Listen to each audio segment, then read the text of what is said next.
Everybody.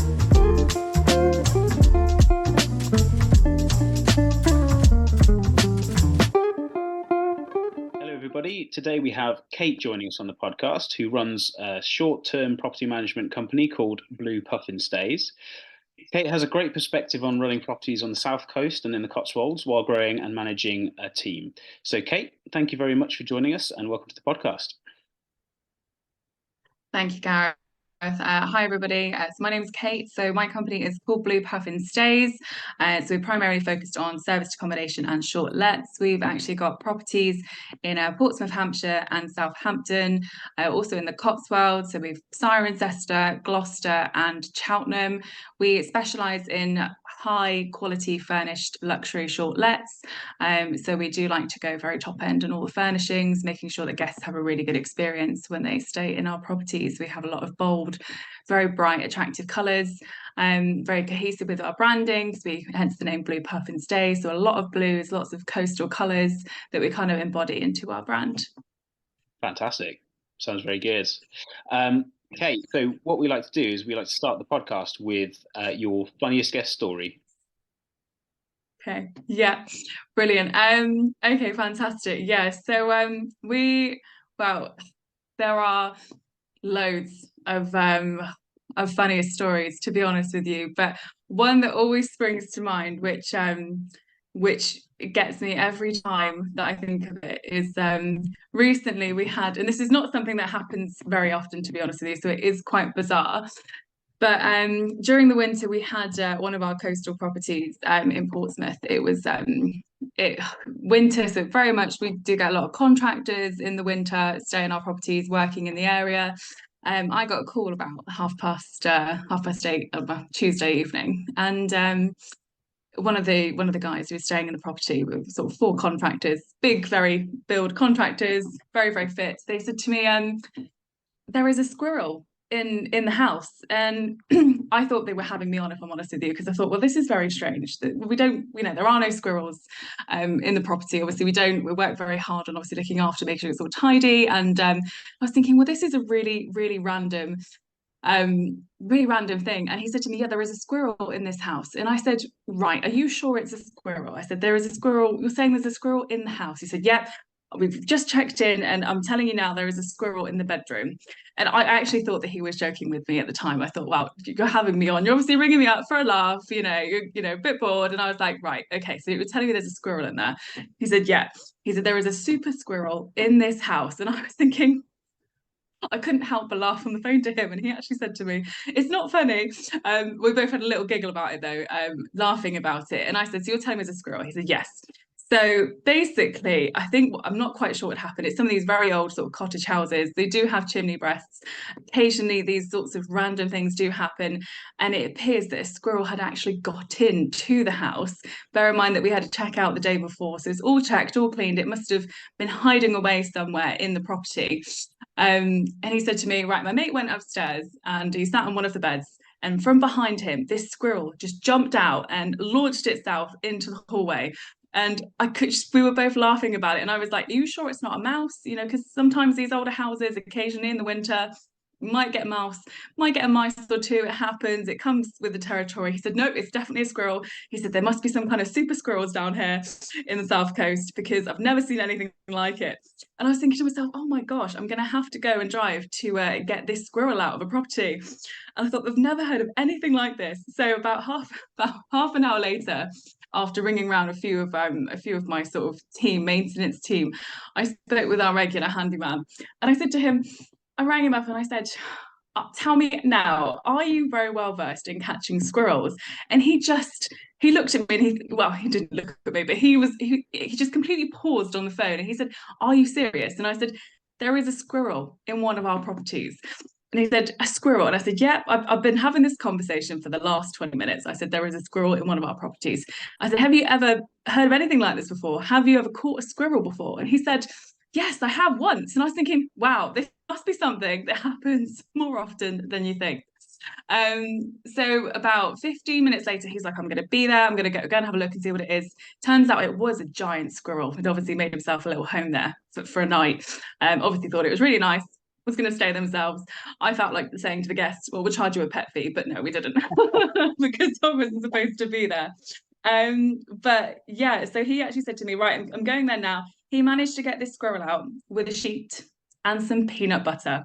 So my handyman, he came to the rescue to retrieve a squirrel out of one of our properties, with these four big burly, very, very built, fit men who were absolutely terrified of this squirrel. They were running around the house, they were screaming. I had the neighbour on the phone to me next door saying, do you have some guests in your property? And I said, yes. They said, can you tell the girls to keep it down because they are screaming really loudly and I'm trying to get to sleep because there's a little old lady who lives next door.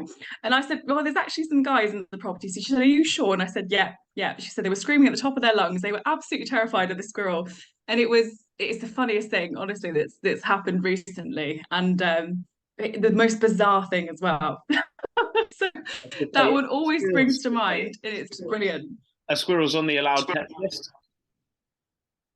Wow, no, not usually, but we do get some bizarre pets that do come to stay. But I mean, I Imagine. suppose it's what you term bizarre. We've had tarantulas, we've had guinea pigs. Guinea pigs seem to be quite frequent. Lizards, little bearded dragons, those types of things. Mostly dogs, but yeah, I mean, rabbits as well, some house rabbits.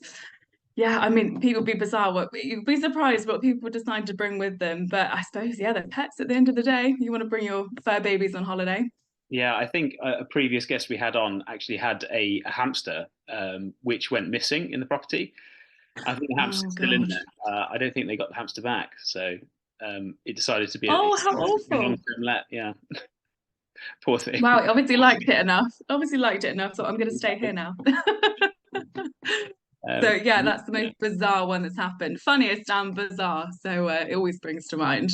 Very good. Yeah, so I think that brings us on to a little bit of background on your company, which you gave us kind of at the start, but maybe just give us like how you got into the industry and a background on Blue Puffin Stays.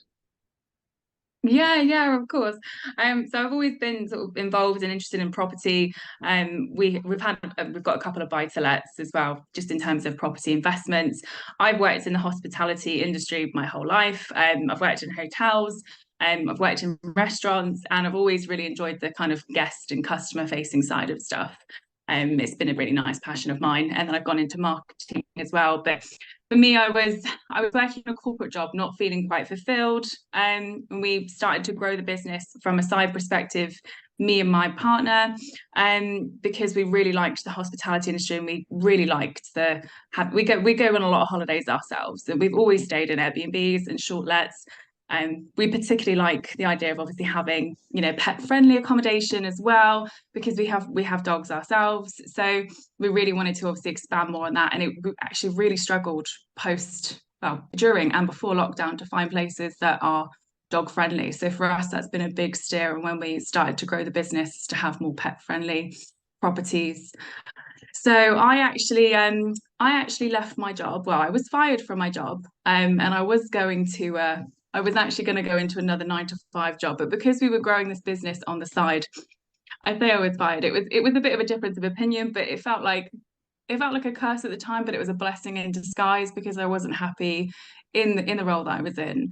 And to be honest with me, it didn't feel like the right fit. You just know when it's not a right fit for you with where you are. And I was growing this on the side with my partner. You No, what, sorry? I think that happens with a lot of entrepreneurs. I think if you're not cut out for a 9 to 5 position, I think that tends to happen. Yeah, yeah, it was something I was trialing for a while and it just didn't have the right kind of fit. It wasn't fitting in with our sort of lifestyle and what we wanted. We just kind of decided to call it quits where I was working. But for me, it was quite scary at the time, but it felt like an opportunity. Instead of going back into another job where I wasn't feeling fulfilled, I thought, well, actually, let's go full guns blazing. Let's grow the property side of stuff. Let's go fully into, furnished holiday lets and serviced accommodation and really grow the business from there. And the most frightening thing I've done, but also the most exciting and exhilarating thing I've done. And I wouldn't have it any other way because even though it's been a lot of work and yeah, a lot of work, a lot of time, a lot of hours, it's really rewarding, especially now when I can see the business growing. So yeah, so I've always been in property and now it's obviously full scaled. I do this full time, the property side of stuff, obviously looking after the team. They help me run the day-to-day operations. And we also have a interior design business on the side, which is specifically dedicated to furnishing serviced accommodation, Airbnbs, high-end HMOs and co-living. So yes, that's full time for me now. And yeah, I love it. It keeps me very busy, but it's yeah, very passionate about it. And we're just growing across the locations now with the team. Well done, congratulations. Thank you. On that, you said you're very busy, which I can completely believe. But we speak to a lot of property managers, obviously, and you know, a lot of them are the same. But what does a normal day look like for you then, in terms of running the company? Yeah, a normal day. For me mostly now, I have a lot of client meetings because we do a lot of management for clients. So I find myself day to day usually checking in with clients. Sometimes we'll be in the process of onboarding new properties, and there's a lot of work when onboarding a new property. We have to do assessments, make sure that it fits in with the criteria, with the market that we're aiming to market it towards, i.e., contractors or leisure. We do full assessments of the listings and do all the copywriting and the marketing and get it onboarded, along with all the branding. So there's a huge process to follow when we're onboarding properties, which means if we're onboarding 2 or 3 at the same time, myself and the team are extremely busy. But yeah, so me very much now day-to-day meetings with clients, sometimes or new clients that are looking to obviously come under our management. I'll check in with our teams as well. We've usually got a whole list of check-ins across the locations from a day-to-day basis. So it's very much the team will be checking kind of have everybody done the deposits, ID checks, have they got everything? Is there any questions or any parking permits needing to be done? But yeah, so for me, it's just kind of overseeing the day-to-day operations at present with the team, and then checking in with our clients and new clients with their property management.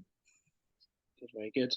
So it seems that obviously you've grown the team to enable yourself to focus more on the marketing side of things and getting new clients and new properties onboarded. Yeah. Yes, yeah. So we've got a really good team in place. We're actually still recruiting at the moment. So I've got 3 team members and then myself. And then we've just literally onboarding someone at the moment.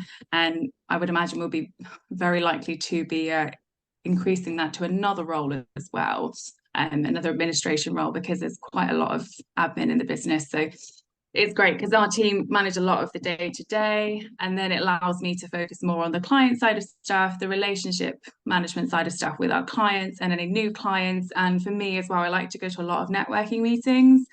One, because it helps me keep up to date with all the industry knowledge and obviously what's going on, updates with the rental market, purchasing market, with mortgage updates as well, but also the short-term rental industry. So it allows me to have a bit more flexibility whilst I can rely on the team to do what they need to do best in looking after all the guests.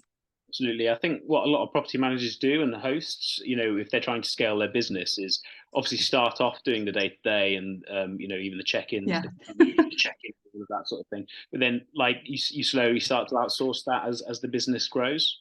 And then you can focus really on bringing in new clients and then optimizing listings and trying to get more bookings and add value for your clients, right?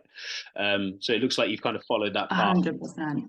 Fairly normal for growing businesses, but fantastic. And so in terms of your biggest headache when it comes to hosting, what would that be, like the worst thing about hosting for you? Wow. Oh God. Yeah, there are a few things really. Biggest headache. I think if I'm honest, well, sometimes guests can be, not all guests, but we all will have very difficult guests from time to time. It just comes with the territory. So sometimes you will get absolutely lovely guests who care so much about your brand and your business and what you work to achieve, and then we will get some difficult guests. It happens everywhere, right? And we're prepared to deal with it, but it does make a big difference if you have some terrible guests or some disruptive guests. Thankfully, there are few and far between, but there's always the odd one or two. I also think organization. So we use lots of apps and systems and processes in what we do to help with the day-to-day running, especially because we're spread across so many locations. And it's having all of those cohesively kind of talk to each other, which is key, because one system goes down or something breaks or it's not talking to another system, that's where really it makes the day-to-day a lot more difficult. So having to make sure that's kind of all organized and talking to each other and they're all working well. So many moving parts. That's really, and the consistency of it, that's really where the big headaches come in, I think, when you've not got your systems fully integrated or set up, or they're not working as they should be. Yeah, systems. So that systems, I mean, obviously you probably have a channel manager. Maybe obviously you have direct access to the OTAs, for example. But I mean, what tools are you exactly using then to make your life a bit easier? Yeah, so we use a channel manager. We would be lost without our channel manager. It's fantastic and keeps everything in place. We use Zapier as well, and we have a lot of auto messaging so that when we do get bookings come through, we're obviously notified through our channel manager. Our cleaning team is notified. We're notified as a team so they can pick things up quickly, because a lot of our bookings come in very last minute, sometimes depending where we're at in terms of seasonality, especially sort of in the winter and spring, that they can be coming through within sort of 5 days, sometimes on the day, or a day's notice. So our channel manager is key to making sure that talks to our cleaning app as well. So we actually use the cleaning app for all of our checkouts and our mid-stay cleans. So we would be lost without that. It allows us to kind of see how long our cleaners are in there cleaning the property. If there's any issues, they're reported directly from the cleaning app, which is fantastic. It goes directly to our maintenance team and they are notified. And we can just pick it up and rectify it. It allows us to be a lot more proactive. So these cleaning apps on the market for, especially for hosts that have got more than sort of 2-3 properties, even if you've got one property, it's worthwhile doing. Some of them are actually free to use, but if you've definitely got 3 or 4, I would recommend having them because they are a lifesaver. They save you so much time. You can integrate your own kind of checklists and to-do lists. So for us, that is essential. We've been through a few different cleaning apps. Some of them are fantastic and some of them are a bit more clunky. They also allow you to kind of see the pictures and where the property's at with staging. It helps with our cleaners being able to stage the property as it should be. So guests are walking into what they see when they book our listings as well.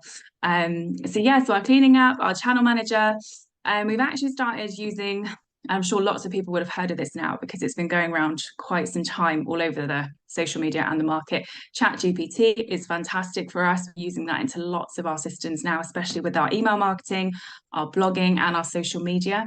So our whole marketing approach is being utilized by what ChatGPT can offer us. And it is such a fantastic AI system. I'm sure you've probably heard of it, but it is brilliant. It saves so much time. So I'm so pleased when that came out because it's just been something we've been trialing recently as a team and it's absolutely fantastic.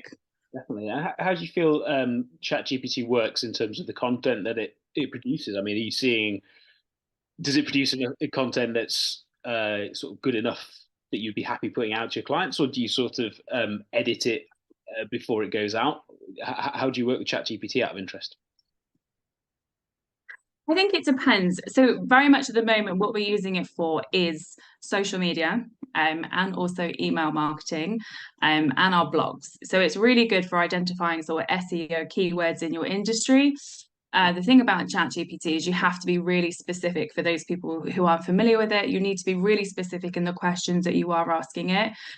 So if you were to say to it, write me a social media post for Instagram that's targeted towards leisure guesting in my property in Plymouth, in Portsmouth, in Bath, in Bournemouth, it will literally be able to provide you some of the key social media information to actually help you write a really well-written post that has a call to action title as well. So it's really, really good in picking up some of the quality copywriting that normally you would pay a copywriter for, or you would sit and maybe write half an hour, an hour's worth of social media posts, and it will write it out for you in about 10 seconds. So it's so much time saving. But there are some times, depending on the level of detail that you might need to go in and edit it.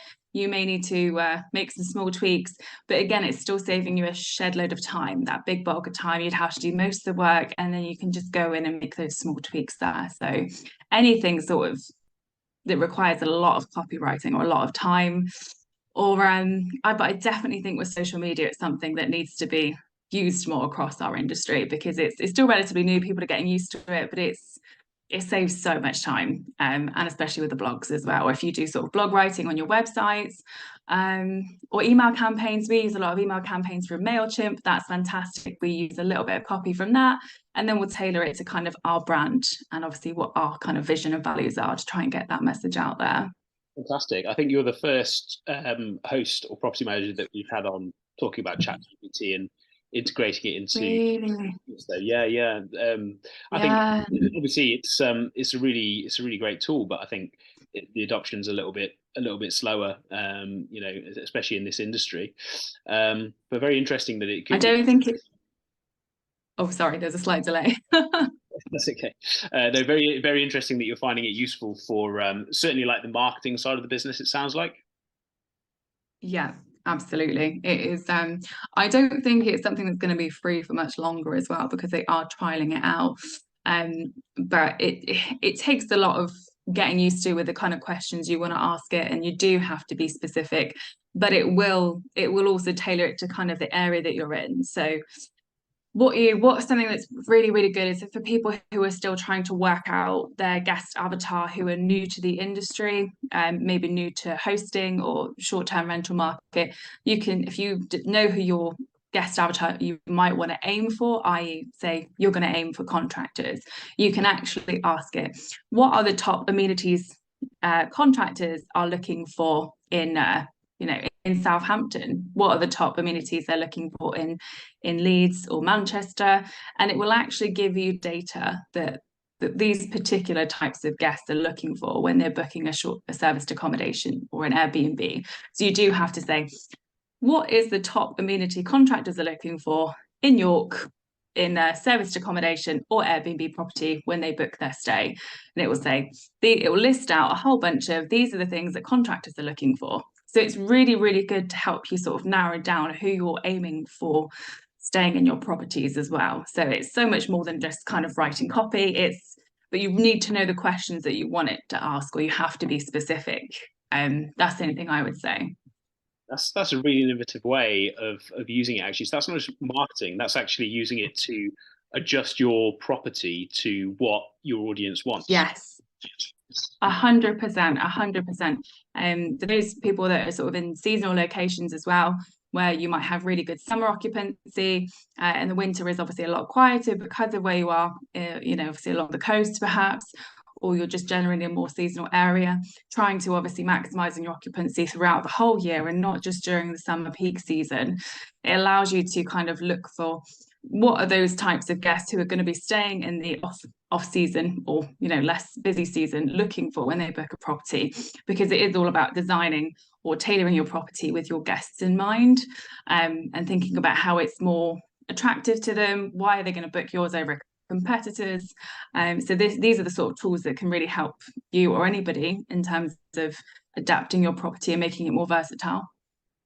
Very cool. Yeah, very interesting way of innovative way of applying ChatGPT to this industry. Actually, Fantastic. And it's completely free. It's completely free right now. So this is what I think people need to be utilizing it more, because it's just a free service. You can sign up to it. I don't know if it's going to be free forever because of how much it offers. But I know because it's still new, they're obviously trialing it out. So I definitely think people need to be using it more with what we're doing. It's readily available. It has so much knowledge that it touches your hands. Very cool. So I think that brings us on to your top 3 tips for short stay hosts.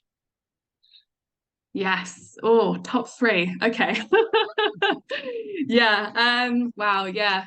Wow. I suppose there are lots, but I would definitely say my top one, and this is something I've been guilty of, is systemizing. So I think as a lot of people, so some people may have 1 or 2 properties that you obviously are looking after, or you're hosting for yourself or others.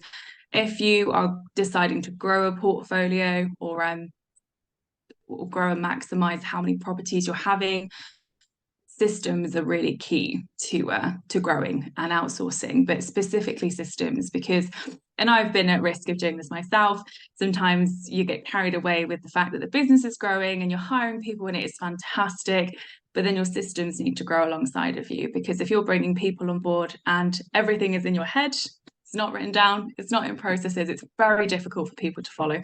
Now, I know that seems like common knowledge and it's very easy to say, well, of course you would write it down. But when you're very busy and you're starting a business and you're running the day-to-day and you're doing it all yourself, and then you finally bring people in to join your team, it's something that actually doesn't sit at the forefront of your mind. You think, oh, I'll get around to doing that. I'll do that at some point, must write this down. But actually having your processes all systemized, and if you can use any automation tools as well that help you do that and save time, even better, because I'm a big fan of working smarter and not harder. So if you can save time by using systems and AI technology to help you, definitely do that. But absolutely write everything down, systemize. And I would say if you're starting out, systemize from the start, write all of your processes down. If you've defined your guest journey, your avatar, your booking process, your check-in details, write it all down, put it into a process, save it. You can always tweak it, you can always amend it going forward. That for me is probably the biggest bugbear, and I know that from experience. So I should have systemized earlier, and it's something that became a really big growing pain when we started to grow as a business. So even now we're constantly redefining our systems and our processes, and outsourcing for me, I should have outsourced sooner. It's all these things you kind of learn and then you think, I wish I'd have done that earlier, I should have done it sooner. So I think if you can kind of take the information that people give you and say, actually, it's best to do it sooner, there's always a push and pull when you're outsourcing, but outsourcing and bringing people on board to help you just frees you up with so much time. And then you can focus on actually growing the business and obviously getting it to a point that you want. So outsourcing before you need to, it will just lessen all the pain, all the growing pains, and make it so much easier. Thirdly, I think really the next one, thirdly, I think would be for me is kind of just sharing experience a bit more. I say that because there are a lot of training companies, there are a lot of mentorship programs around how to start and scale a business, how to do things like rent-to-rent courses, how to get your SA property up and running, or serviced accommodation property or Airbnb. I would say share all the good and the bad experiences. What you see all over social media is not what it's always perceived to be. People will always share the great things about hosting and what it's like running an Airbnb business and serviced accommodation business. It is really, really hard, and people don't talk about how hard it is enough. It is fantastic, but it is extremely difficult. And I think having those conversations, sharing that kind of knowledge and best practice is really going to help you. And you can just touch in and find so many people in the same community going through the same pain points, the same good things as well. There's so many good things to share and so many different skills and training and knowledge and even just mentorship. So I think sharing the good and the bad, and actually not being afraid to do it, because actually you might be penalized or for not being a good host or for not running your business right. It's different for everybody, but I think actually talking about those experiences also helps other people and the fact that they're not alone. So I'm always more than happy to talk about the good and the bad, because it happens to all of us really, and it helps other people along the way. Yeah, I think that's what this podcast is about as well. Helping property managers share their experiences, good and bad. Yeah, Normally, I think and nice. funny as well, actually, with the funny guest stories. But I think when you mentioned the systemization, I guess that also helps with the outsourcing part. Because obviously it helps if you're 100%. outsourcing that you've got all the processes in place and clearly written down, so those that you're outsourcing to, can follow those processes, right? Well, absolutely. That's another thing I didn't even touch on. Because if you're expecting to bring people on and you don't have a clear, process-driven strategy of this is how this works, this is what you're going to have, is you're going to bring people on board and you're just going to be telling them what to do and leading by abdication.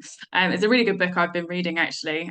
Some of you might know it. You might even know it yourself, Gareth. It's called The E-Myths. It talks about how you grow as a business and how you can lead by different examples, and having sort of your systems really clear and processed really, really helps. And that's why that's even given me more of a steer now to kind of drive forward the processes that we're doing and look at what we're doing now and seeing how we can improve them. Because if you're bringing on more staff, or if you're bringing on employees, or even your first employee, if you don't have your systems in place, it's going to be so much harder for them. And it's also not going to necessarily create the right kind of atmosphere for your employees, because everything will be in your head. And all they'll do is they will come to you and they will ask you questions, which is great.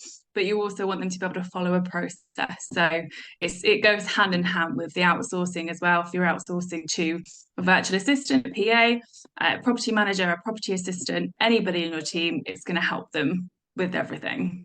Okay, I think that brings us on nicely to do you use guest feedback at all? And if so, how do you collect it, and what do you do with it?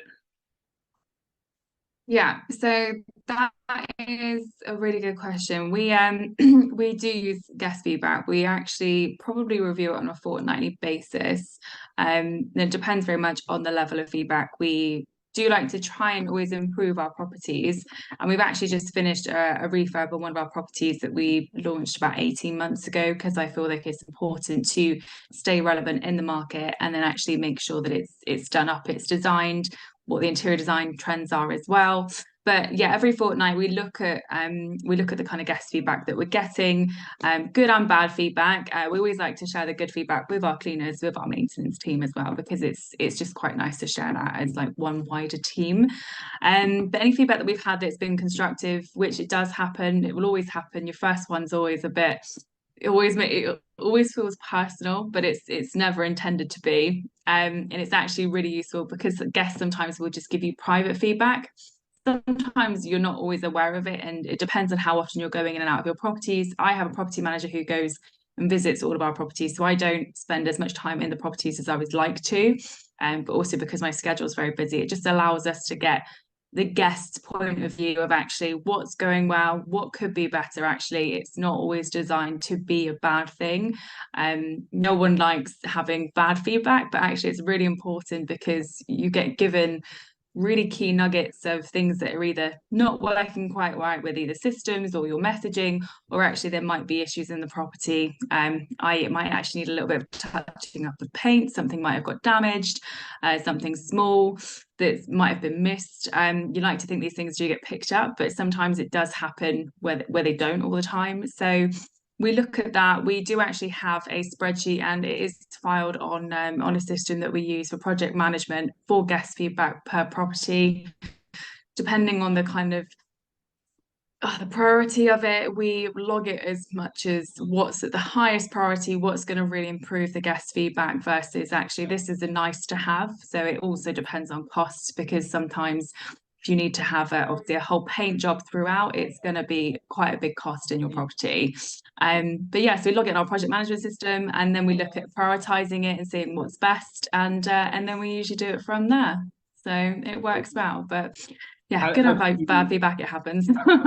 yeah, yeah, absolutely. I think we spoke to a property manager recently who said they had a complaint from a guest because all of the prosecco glasses weren't exactly the same.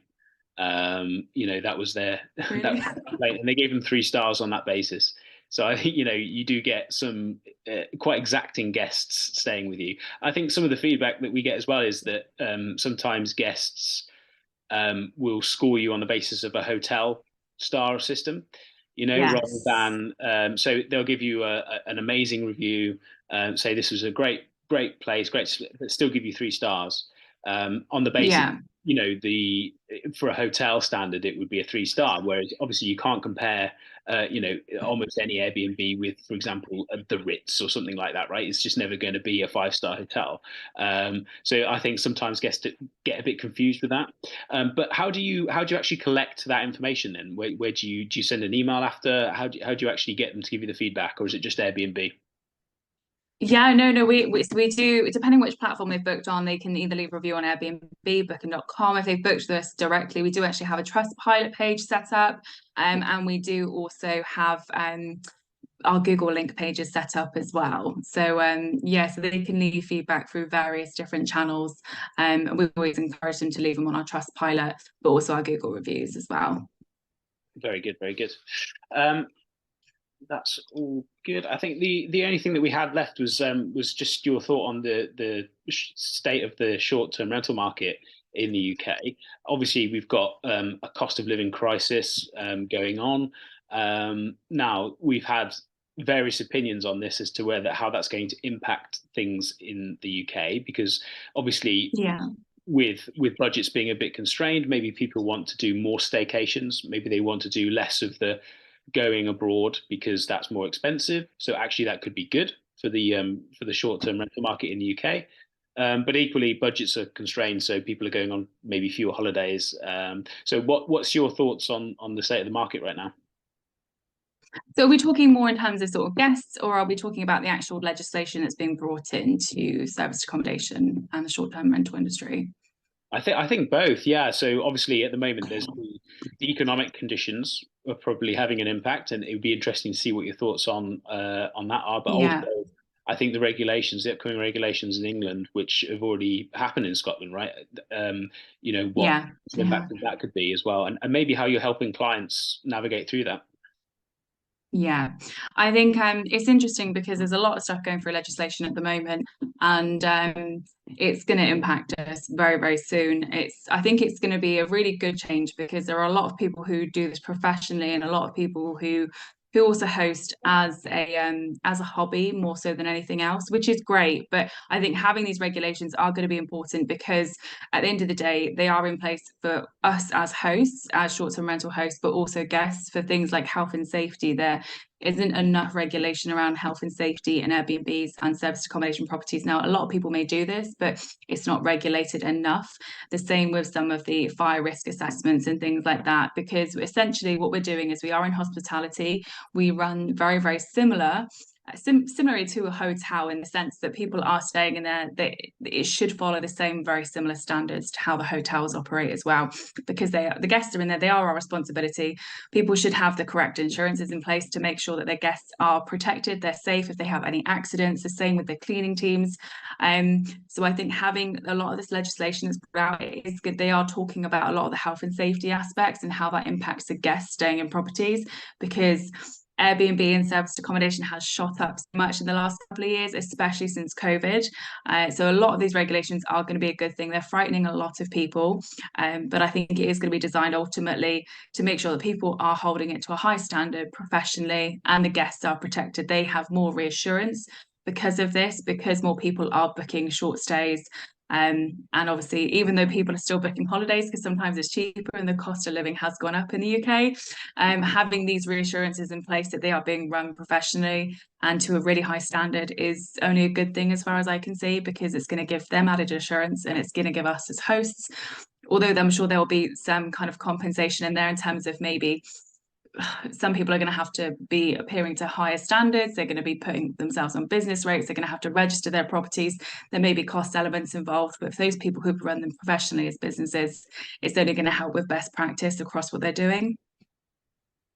Yeah, definitely. Obviously with any regulation, I think comes increased cost. I think newer hosts will find Yeah, it harder to enter the market. Um, you know, 100%. Obviously, I think you're completely right.